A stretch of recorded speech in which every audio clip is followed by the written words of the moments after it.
अस्सलाम वालेकुम नाजरीन, होम ऑफ हेल्थ की आज की वीडियो में आप लोगों को बताया जाएगा कि खून का अतिया देना क्यों जरूरी है।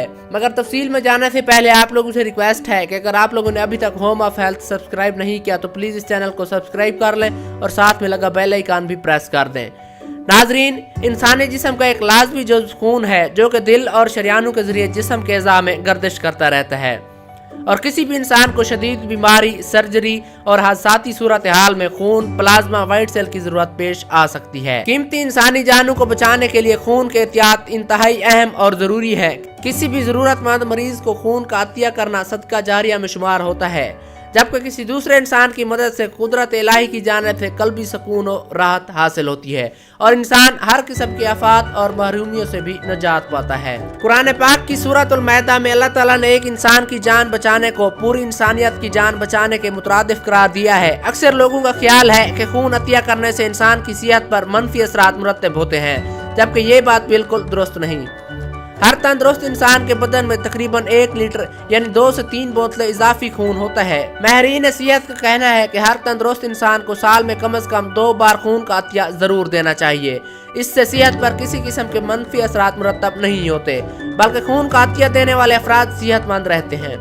खून का अतिया करने में जितना खून लिया जाता है वो इंसानी जिस्म 3 दिन में पूरा कर लेता है, जबकि खून के सेल 56 दिन में बन जाते हैं और नए खून के खुलियात पुराने खून से ज्यादा सेहतमंद और ताकतवर होते हैं, जो इंसान को कई इमराज से भी बचाते हैं। नाजरीन, यहाँ ये बात भी जरूरी है कि एक बार खून का अतिया देने के बाद दोबारा 3 माह या इससे बाद देना चाहिए। अमेरिकन मेडिकल एसोसिएशन की एक रिसर्च के मुताबिक जो लोग वक्तन फवक्तन खून का अतिया देते हैं, इनमें दिल का दौरा पड़ने और कैंसर लाहक होने के चांसेस 95% तक कम हो जाते हैं।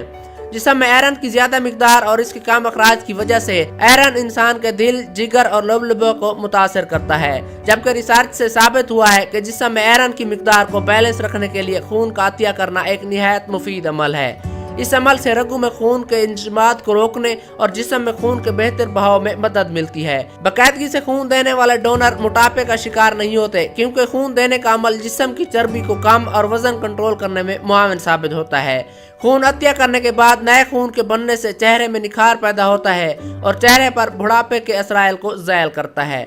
दुनिया के दीगर ममालिक में खून का अतिया देने वाले अफराद की तादाद बहुत ज्यादा है, लेकिन अफसोस कि हमारे मुल्क में सिर्फ 1 से 2% ऐसे अफराद हैं जो कि रज़ाकाराना तौर पर खून का अतिया देते हैं, जबकि दीगर अफराद हादसात या दीगर संगीन सूरतों में खून का अतिया करते हैं। जबकि हर वो शख्स जिसकी उम्र 17 से 50 साल और वजन तकरीबन 50 किलो से ज्यादा हो, वो खून का अतिया दे सकता है। इसके अलावा अतिया शुदा खून की जदीद मशीनों पर 7 तरह की टेस्टिंग की जाती है, जिनमें हेपेटाइटिस बी, सी, एड्स, मलेरिया आदि के टेस्ट शामिल हैं। इसकी मुकम्मल रिपोर्ट्स बमाए हीमोग्लोबिन और ब्लड ग्रुप के मुहैया की जाती है, जिसकी वजह से डोनर अपनी किसी भी पोशीदा बीमारी से लाइलाज होने से पहले आगाह हो जाता है। नाजरीन, माहिरीन सेहत के मुताबिक हमारे जिस्म में खून की जिंदगी महज 120 दिन होती है, तो क्यों ना हम वो खून ज़ाय होने से बचाएं। अपने अंदर खिदमत खाल्क का जज्बा बेदार करें, खून का अतिया दें और किसी की जिंदगी बचाएं। अगली वीडियो तक के लिए इजाजत दीजिए। अल्लाह निगहबान।